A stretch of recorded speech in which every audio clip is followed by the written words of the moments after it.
con nosotros. Lorenzo, buenas tardes. Buenas tardes, Julio. Disculpa, se me fue el santo al cielo y andaba yo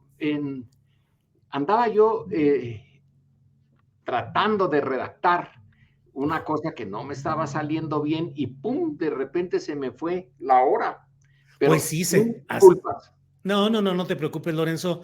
Es que resulta a veces muy difícil tratar de, no sé qué estabas escribiendo, claro, tus artículos y estudios y análisis son profundos y muy puntuales, pero a veces pareciera que la realidad mexicana... No, sí, es un artículo en torno a una pequeña historia, Julio. Una pequeña historia que cumple 50 años. Es la historia mínima de México.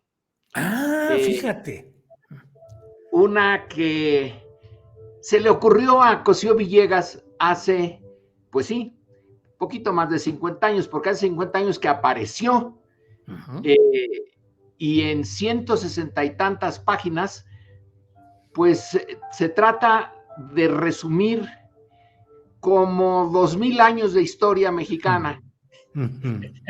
Sí, que ha tenido mucho éxito. Unas consideraciones al respecto y pum, vale, de repente que me dicen, pero si ya es la una. Bueno. Oye, Lorenzo, ¿y con cuántas líneas se podrá definir dentro de unos 50 años lo que está pasando hoy en México? Bueno, yo creo que sí se puede definir en unas pocas o en un libro o en varios, porque eso es justamente lo que aborda la historia mínima de México. Las coyunturas, estas coyunturas, digamos, complejas, críticas se les llama. Coyunturas críticas en donde ciertas variables que habían estado funcionando en lo político, en lo económico, en lo social, de repente se encuentran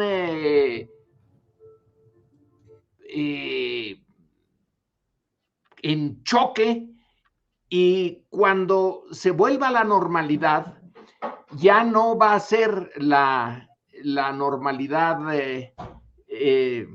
anterior, atrás, sino que es otra. Y yo creo que eso va a suceder con estos años, cuando, vaya que se van a hacer parte de una coyuntura, muchas variables que estábamos acostumbrados a que así fueran, van a dejar de serlo y va a surgir otros problemas, otros actores, otras dinámicas, tanto en lo económico como en lo político, lo social y lo cultural. Así que esa coyuntura se va a ver dentro de 50 años, como dices, ¿hasta qué punto transformó a México? Porque si echamos un vistazo a las anteriores, que son las que, entre otras cosas, las que le dan el nombre a la época, que es la 4T, la cuarta transformación, en las otras grandes coyunturas, muchos de sus temas no se resolvieron. Se cambiaron ciertas dinámicas, pero permanecieron otras, Julio.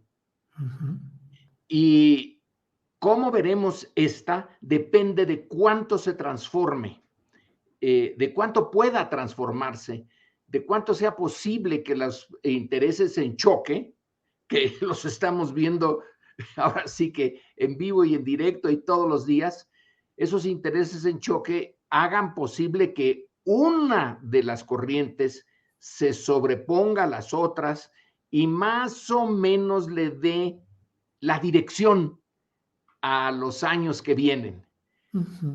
Lorenzo, sí. Estamos viendo cómo va a resolverse esto.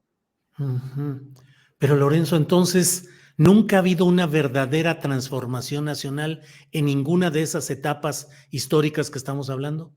Bueno, es que depende de cómo las definas de verdadera, Julio. No hubo independencia formal, pero seguimos siendo dependientes de poderes extranjeros. Bueno, división iglesia, separación iglesia-estado, pero en el fondo la iglesia mantiene un gran poder, democracia con Madero, pero sigue complicado el asunto. muy bien. Ya veo el reto que pones, ya lo veo. Y es propio de ti, desde luego, y de el astillero. Es que no hay posibilidades, realmente no hay posibilidades de una ruptura completa. Es como una persona, Julio. Somos en buena medida nuestra biografía. Y si nos ponen en alguna coyuntura difícil, especial, bueno, pues nuestra formación anterior, nuestros deseos, miedos, características personales entran en juego. Puede ser que la coyuntura nos haga cambiar formas de vida, formas de ver el mundo, pero no nos va a cambiar del todo. Sería, bueno, yo me supongo que no es posible cambiar de todo una personalidad, pero sí es posible modificarla en función de los cambios en el entorno. Y para hacerles frente, uno tiene también que cambiar sus conductas, la forma como enfrenta uno los problemas. Y es esa mezcla de lo que traes contigo y de lo que se presenta como reto, y tienes que acudir a formas un poco nuevas para ti, pero no puedes inventarte totalmente. Y yo creo que a un país le pasa lo mismo. Trae un montón de, mira, tú dices empezaste por lo de la dependencia, ¿no? Ujú.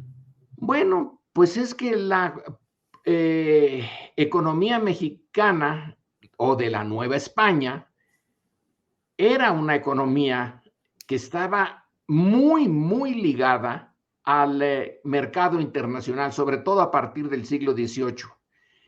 Entonces, ya quedó ahí la economía del Bajío con su eh, centralidad minera, la producción de la plata, pues se ligó al mundo externo y ya no puedes explicar a México sin estas ligas económicas, y no la puedes explicar porque cuando se perdieron a principios del siglo XIX, la economía fue un desastre.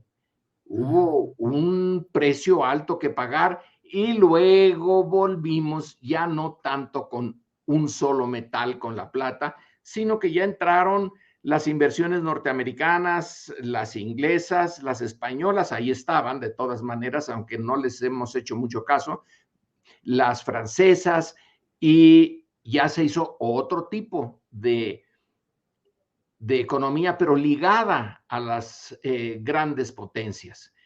Entonces, sí, el, Sí, el sí, problema sí, es cómo claro. haces Oye, frente Lorenzo, a los cambios. en la coyuntura, en lo reciente, crees que hay un cambio en el comportamiento de los factores políticos rumbo a 2024 a partir del juicio de García Luna en Nueva York? ¿Hay un impacto hacia la derecha y particularmente hacia Acción Nacional y los grupos de Calderón y Zavala que va a tener que modificar todo el esquema de la oposición en México, incluso probablemente a la baja?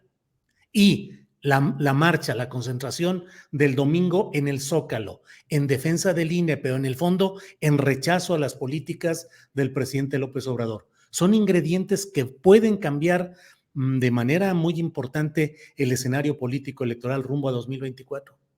Pues a mí me parece que no, Julio. Uh-huh. La derecha ya va muy derecho por por su rumbo. La derecha representa más o menos un tercio, como ya se ha dicho y como se ve en las encuestas, por ejemplo, la última encuesta la de esta semana del Universal. Pues sí, sí, Uh-huh. tiene un peso que es importante y no lo va a cambiar. ¿Cómo va a cambiar su visión del mundo? ¿A poco es posible eso que Uh-huh. la parte conservadora y pues tradicional de México, que por cierto viene desde la época colonial, ¿eh? Entonces no ha cambiado mucho, y no va a cambiar mucho. Y lo de García Luna va a ser un incidente que se les va a estar echando en cara, pero ellos van, supongo yo, si yo estuviera en su lugar, trataría de desviar la conversación por otro lado y seguir en mi camino. Ahora, Julio, el tema central es, ¿cuál es ese camino? ¿Hacia dónde quiere ir la derecha? Hasta ahorita, en este momento, y con todo, y lo del juicio en Brooklyn, allá en Estados Unidos, y García Luna, y el hecho de que la seguridad nacional estuviera en manos de un aliado del narcotráfico, que no deja de tener su gracia eso, teniendo a la DEA al lado, siendo vecinos de la DEA, teniendo a una DEA que dice que está preocupadísima por el fentanilo, pues no se hayan dado cuenta. Pero en fin, el punto es que esa derecha no tiene un proyecto. Si tuviera un proyecto y me hubieras hecho la pregunta teniendo ese proyecto, yo diría, las partes centrales del proyecto son estas, estas y estas, y probablemente en esta variable, en esta área, sí vayan a cambiar y tienen capacidad de respuesta, no seguir siendo los mismos, sino proponer un viraje en tal o cual sentido. Pero Julio, ¿cuál es el proyecto de la derecha? De no ser, no se toca. No se toca el INE, no se toca lo que sea. El proyecto es el miedo como motor de angustia política para la hora del voto. Pero ese no es un proyecto, esa es una motivación, eso es una explicación de por qué están actuando así, pero el proyecto requiere de la imaginación, requiere de ver, en el caso extremo, de ver una utopía, de visualizar una utopía y de decir, bueno, aunque no lo logremos del todo, vámonos por este camino. El miedo es encerrarte en lo que ya tienes y aquí no entran, por aquí no pasan, no me cambian.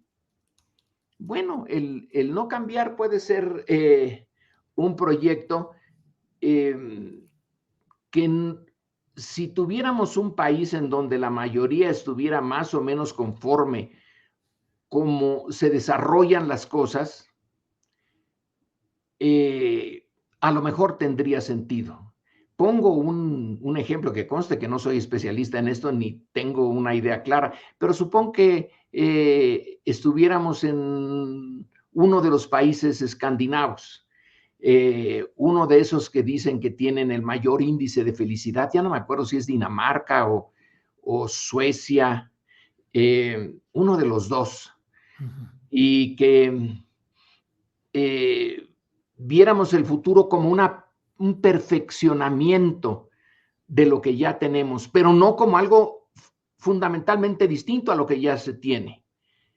Entonces tendría más sentido el insistir en el no cambio, en ser pausados o en cambiar, pero lentamente. Veía ahí una interpretación sobre Dinamarca hace poco tiempo. Y después de una derrota brutal que tuvo Dinamarca en su choque con Prusia en 1864, creo. Bueno, el shock fue devastador. Y entonces Dinamarca se vuelca hacia adentro y hace un mundo en la medida de lo posible, pequeño, acogedor, sin provocar cambios en su entorno interno y externo. Claro que la Segunda Guerra Mundial, por ejemplo, vaya que sí, los provocó, pero en la medida en que ellos podían actuar sobre las variables centrales de su estructura social, política y cultural, el proyecto es mantenerse como están, mejorando en lo posible, pero sin pretender ya ninguna otra gran aventura. El choque con los prusianos los dejó sin ánimos de imperio y de poder y de imponerse a otros. Pero en un país como el nuestro, en donde, bueno, tú eres un ejemplo perfecto de no estar a gusto con lo que está pasando. No tenemos, casi no tenemos alternativas sino cambiar. Entonces, los proyectos de nación que inspiran cambios pueden ser de izquierda, de centro, de derecha. Pero ahora resulta que por este momento, no digo que vaya a ser siempre así, la derecha parece pasmada. Tú dices, es miedo. Bueno, es muy posible, porque está viendo cómo se desmadeja una idea, no la realidad, porque la realidad no se ha desmadejado mucho, sino una idea de lo que esa derecha, en particular la clase media, tiene de sí misma. Y de repente con el observadorismo, caramba, ¿cómo que otras clases también entran en esto y tienen voz y voto y sus intereses se pueden vocear casi como nosotros voceamos los nuestros? Eso no, en el orden natural de las cosas hay cierta, hay clases y Hay entonces clases. unas deben de aceptar su condición de subordinadas y otras no, su condición de participantes y de dirigentes. La clase dirigente en México es chiquititita, pero tiene un poder enorme. Entonces, lo que vemos más bien son manifestaciones de clase media, que sí, tiene miedos, pero no Pero tiene... puede ser decisiva a la hora de los votos. Numéricamente tal vez no sea tanto, no lo sé, pero puede influir mucho en la formulación de las percepciones.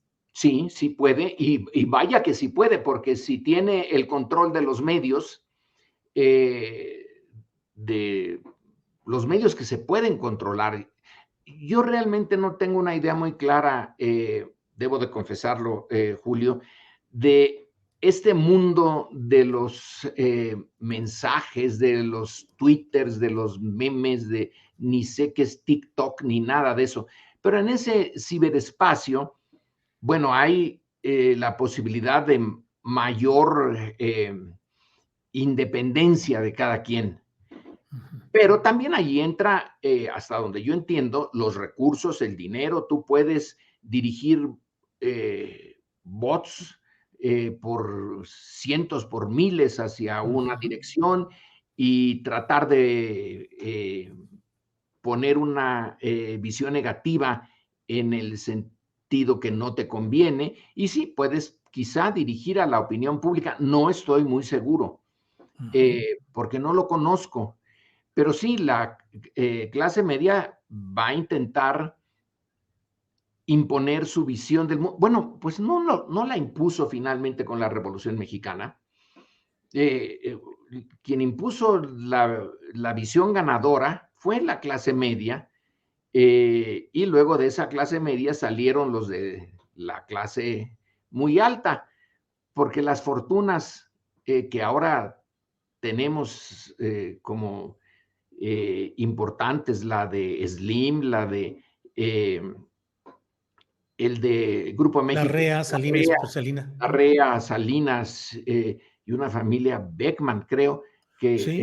es las que salen ahora como casi el 8% del PIB en sus manos, no vienen de la época colonial ni de un pasado muy remoto, son surgidas de algún punto de la clase media. Entonces, Ahora, esa clase sí puede volver a imponer su visión del mundo, su visión de valores, su escala de valores. Lo está tratando de hacer. que Tiene, es una visión que en 2018 se cargó hacia la expectativa de un cambio por la izquierda y ahora podría ir por otro lado. Te pregunto, ¿La clase media por sí misma es de volatilidad ideológica?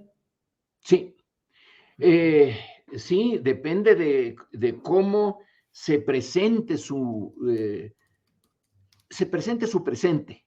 Eh, Ujú, si viene una etapa de contracción económica, de angustias, básicamente ahí está el punto de angustias económicas, pero claro, a veces también entran otras angustias. La clase media fue muy decisiva en la cristiada claro. y en la defensa de la iglesia, que era una defensa muy tradicional, pues la clase media estaba allí. Los cristeros, la tropa cristera, sí era de clase trabajadora, de campesinos, Campesinos. pero sus dirigentes eran clase media.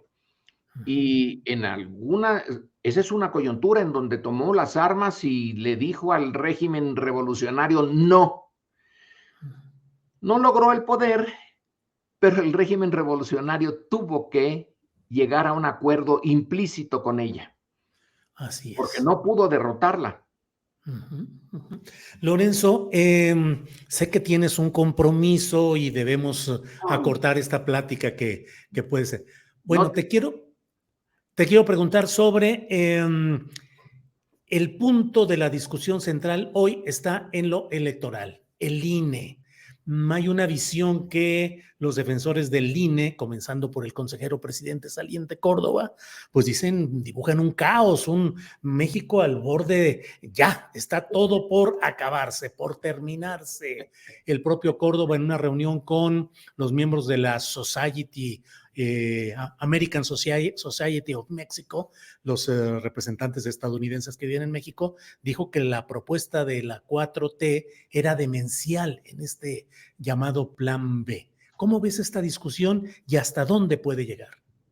la veo como, bueno, son exageraciones naturales. La veo de la misma manera que esa reunión por Zoom que casi por accidente la alcancé a ver entre Aguilar Camín y un grupo como de 20 gentes que supongo eran empresarios. Y eso tuvo lugar hace 2 años o 2 años y medio. Tú debes de haberla visto y debes de tener ahí una copia en Uh donde -huh, Héctor les dice, no nos engañemos, la 4T es una revolución. uh -huh, Y ya sabemos lo que son las revoluciones y cómo terminan. Y entonces hace referencia a la Revolución Francesa. uh -huh. Cortan la cabeza de sus enemigos, los eliminan, les expropian sus bienes y luego los matan. Bueno, ¿a ti te parece que la 4T va por ese camino? No, pero si quieres creer porque te conviene y por razones psicológicas casi, pues te vas con esa visión. Ya vienen a por mí Uh -huh. una punta de entre salvajes, bandidos, estúpidos, que quieren acabar con algo precioso en donde yo estoy. Y no nos vamos a dejar, pero sí, hay lo que tú decías al principio, miedo, Uh -huh. miedo. Entonces, esta, esta corriente encontró en Córdoba y en el INE un punto interesante de ataque a la 4T. No propone nada nuevo, simplemente dice dejen al INE, no lo toquen. Pero todas las instituciones públicas, todas, tenemos que pensar en tocarlas, desde la presidencia hasta la Secretaría de Hacienda, el Ejército, la Secretaría de Educación, todas, porque todas son perfectibles. No hay una solución perfecta a los problemas de una sociedad tan compleja. Bueno, todas las sociedades modernas son complejísimas. Entonces tomas como pretexto, porque para mí es un pretexto, ya saben que el INE no lo van a destruir, pero el INE sí ha sido una negociación constante. El INE surge de una necesidad del viejo régimen después de la elección tan peculiar, por decirlo de alguna manera, de Salinas en 1988, pues es una respuesta muy propia de ese régimen autoritario, posrevolucionario, etcétera, de cooptar a unos de sus opositores, callar a otros y modificar en algo la realidad. Entonces el IFE, luego INE, nace por una inconformidad pues obvia. Las elecciones nunca han sido libres y respetadas en México, aunque se dice que la primera elección, la que propuso la Constitución de Cádiz de 1812, cuando se llevó a la práctica en la Ciudad de México, sí fue más o menos libre. Pero como ganó la oposición y estaba la guerra de independencia, ya no se volvió a hablar de elecciones, y todas las que vinieron después, las de Santana, son fantásticas. Bueno, ya hay que decir de las de Porfirio Díaz, y las de la revolución y la posrevolución, todas son amañadas. Entonces hay una, digamos, tradición por parte de quienes tienen el poder de amañar las elecciones, y una tradición de la sociedad mexicana de no creer en esas elecciones. Estamos en un momento en que pueden las cosas cambiar. Y si tú tomas entonces al INE y a las elecciones como un punto crucial, el país se destruye si destruyen al INE. Pues nadie quiere destruir al INE, pero sí, estos quieren destruirlo. Y entonces sacas a la calle a una cantidad de gentes que, bueno, yo no fui a la manifestación, obviamente, pero vi algunas de las entrevistas, y de una persona que dice, es que yo soy católica, apostólica y romana y quieren destruir mi religión. ¿Qué tenía que ver eso con el INE y con la discusión? Nada, pero ya son, la imaginación ya se les botó. Entonces, el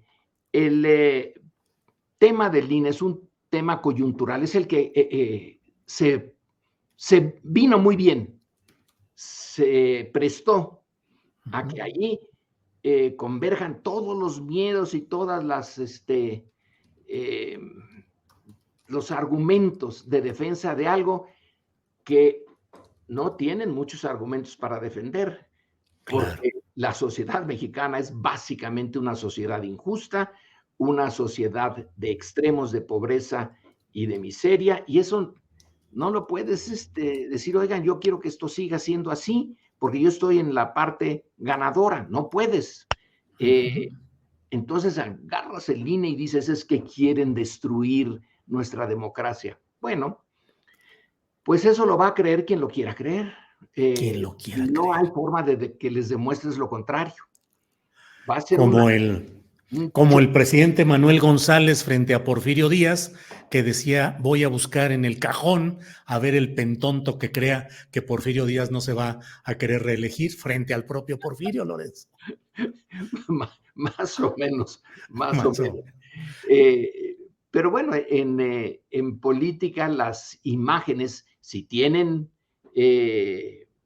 efectos, si están bien hechas, bueno, pues la imagen de la pared de tabique cayéndose y de proponer que esa pared es México y que la destrucción es lo que Andrés Manuel quería hacer en la elección de 2006. Un peligro para México, vaya que sí pegó, Claro que pegó. Pegó. Ahora nos preguntamos, podríamos preguntarle a ellos, ¿y dónde está esa destrucción? En el INE, ahí está. Si era cierto, lo quiere destruir. Claro. Lorenzo, pues, como siempre, Lorenzo, muy agradecidos de la posibilidad de platicar. Espero que a ver cuántas cosas más se van acumulando y cuántas líneas más tienes que agregar o quitar a tus escritos de la historia mínima de México, Lorenzo. Pues la historia mínima o la historia máxima. Pues sí, Lo interesante de la historia es que en realidad no existe. La historia nunca podremos captar qué pasó, nunca claro, podremos explicar plenamente qué sucedió, ya sea de una batalla, de una elección o de todo un cambio nacional, porque no tenemos la posibilidad de introducir todas las variables, cientos de variables y manejarlas y dar una explicación científica. Entran mucho nuestros valores, nuestras percepciones, ujú, y son visiones parciales. Y claro. cada época y cada clase social y cada escuela de historia da su explicación. Así que ahí nos vamos a ir entre, pero es interesante porque son Claro. contrastantes, dan riqueza a la explicación del país, pero ninguna explica enteramente al país. Lorenzo, pues seguiremos platicando. Por lo pronto te agradezco mucho, como siempre, tu amabilidad, que tengas buen fin de semana y que sigas tecleando sabroso, Lorenzo. Gracias, Julio. Buenas Hasta tardes. pronto. Buenas Hasta tardes a luego. ti, Gracias. al auditorio.